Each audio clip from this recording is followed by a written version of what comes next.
മൃഗങ്ങൾ കാണിക്കുന്ന കരുണ പോലും യൂത്ത് കോൺഗ്രസ് നേതാവ് സുജിത്തിനോട് കാണിച്ചില്ലെന്ന് തൃശൂർ DCC പ്രസിഡന്റ് ജോസഫ് ടാജറ്റ്.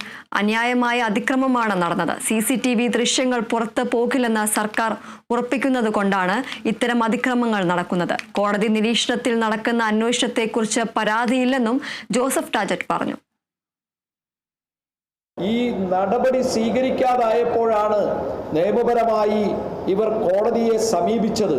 അങ്ങനെ ഒരു സാഹചര്യം കേരളത്തിൽ ഉണ്ടാകേണ്ടി വന്നത് ഒരു ചെറുപ്പക്കാരനോട് ചെയ്യാവുന്ന ഏറ്റവും വലിയ ക്രൂരതയുടെ തെളിവാണ്. ഈ പോലീസ് സംഘം നരനായാട്ടിലൂടെ അല്ലെങ്കിൽ ക്രൂരമായ ഈ നായാട്ടിലൂടെ നടത്തിയത്.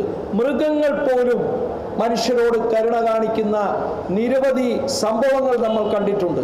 ആനയുടെ മുന്നിൽ പോലും പെട്ടുപോകുന്ന മനുഷ്യരെ ഉപദ്രവിക്കാണ്ട് മാറിപ്പോകുന്നവരെ ആ ആനകളെ നമ്മൾ കണ്ടിട്ടുണ്ട്. അത്തരത്തിൽ മൃഗങ്ങൾ കാണിക്കുന്ന ഒരു കരുണ പോലും ഈ യൂത്ത് കോൺഗ്രസിൻ്റെ ഞങ്ങളുടെ മണ്ഡലം പ്രസിഡന്റിനോട് പോലീസ് കാണിച്ചില്ല എന്നുള്ളതാണ്